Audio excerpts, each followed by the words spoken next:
what do up-and-coming film composers or people who are considering writing music for film, what are the three most important things they need to either learn or know to be successful? Well, for film, I would say the first thing, probably the first thing would be the technology. Well, there's that too. I thought there's so many things. It's hard to pick three. Three things would be, I would say the technology, being up and current with technology, sample libraries, sequencing, software. So you'd say that before even knowing how to write music? I think understanding storytelling is if that can be considered one of the things. Absolutely. Because it's not about you. It's not about listen to this cool music I'm writing. It's always about the story. The story is the very first and most important thing. So if whatever you're doing is not completely and directly serving the story, it's superfluous, and it's, I think, going to hurt the story. You might be the most fantastic composer, but that doesn't mean...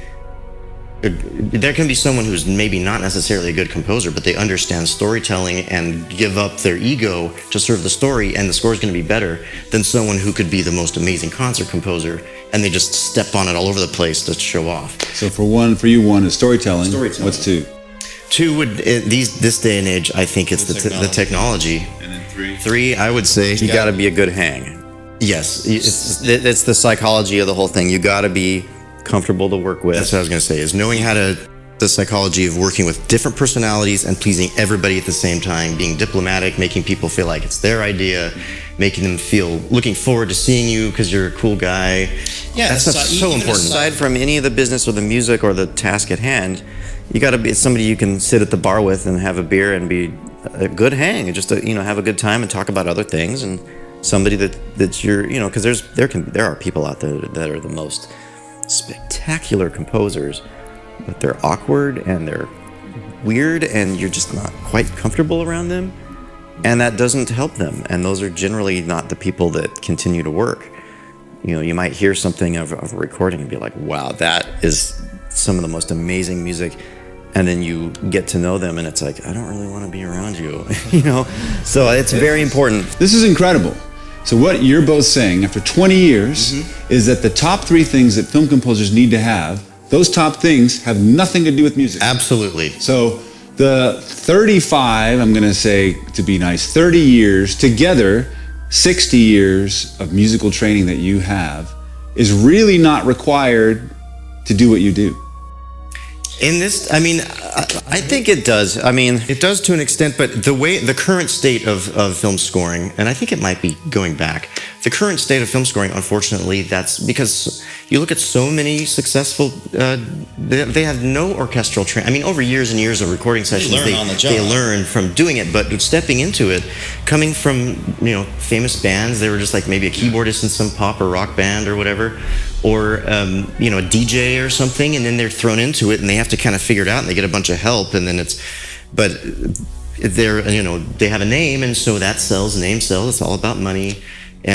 But of course the old school classic, John Williams, and then the older guys, Bernard Herrmann and all these people, it was a completely different story. It's like they were composers first, and then they're brought into, and then they kind of learned, because it was still relatively new back then, storytelling through music and film. So maybe back then, maybe it was good hang, musical ability, and then, probably be politics, good hang, musical ability. But now... I think musical ability, that's what I was saying, that sort of goes without saying. Oh, so you would add that in the three? I think it has to be musical ability, being creative and being able to come up with musical ideas. To me, that's before the three. That's like your baseline, like before you even talk about what the three are. But we could all name at least 5 composers that are making $1 million a month that don't have that. Yeah, because they have help. They know. There's so many guys out there who want orchestral knowledge and music theory that cannot hurt. There's no way it can hurt. No, but top 3. Yeah.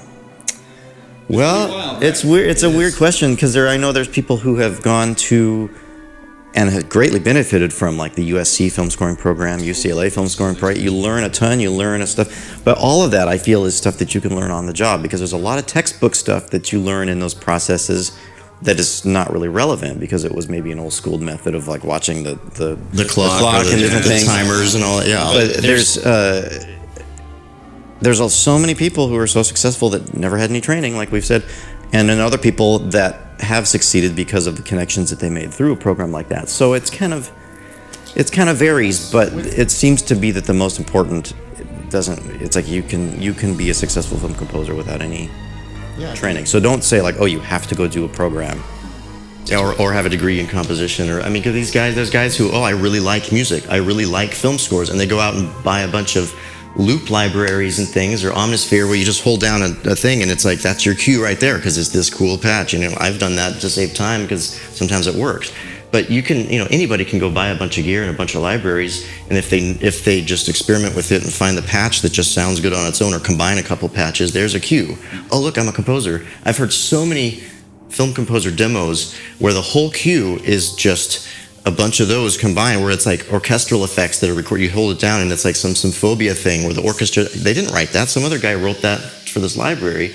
And so then they have this great sounding demo because it's just a bunch of really great patches put together that involved zero creativity on their part, other than knowing this patch sounds good, this patch sounds good. Yeah, but it's just all put in.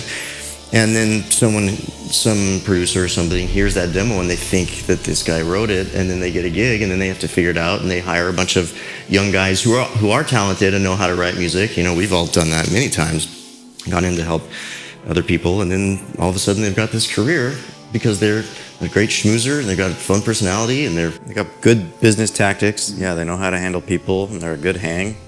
Yeah, so, yep.